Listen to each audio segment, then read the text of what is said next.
Përshëndetje goca, përshëndetje. Atëre këtu kam zënë 800 gram brum edhe kam shtuar 3 kokra vezë.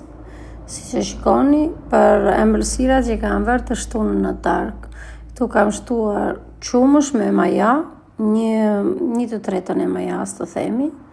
Kam shtuar 100 gram gjalp, edhe ngjeshim brumin. Duke ngjeshur, duke shtuar qumshin e vakët,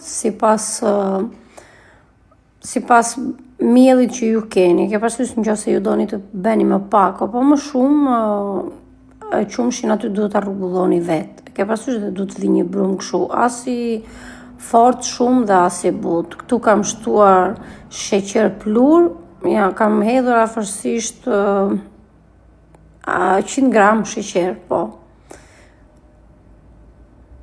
Në qoftë se doni më të ëmbël, mund të jithni më sheqer. Unë nuk e bëra shumë të ëmbël, të them të vërtetën, se normal do t'i shtoja gjëra të tjera pastaj.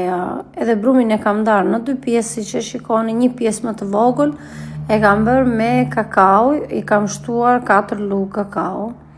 Edhe e përziej brumin sërish, pa i shtuar as edhe një gjë, as qumësh, as gjë, vetëm thjesht e punoj në këtë mënyrë derisa brumi të thithi gjithë kakao. Mund ta bëni dhe nga fillimi, po unë nuk doja të bëja 2 kupa dhe sa do i kem dhe në punë, edhe detyrimisht e përdora vetëm kështu dhe kakaon e mori gjithsesi dhe ja po e vendos tu. Mund ta bëni direkt shumë miell dhe kakao përzier dhe ngjishni brumin. Duhet të jetë më e thjeshtë, besoj. Edhe ky ishte procedura e brumit që unë përgatita për ëmbëlsirat që bëra.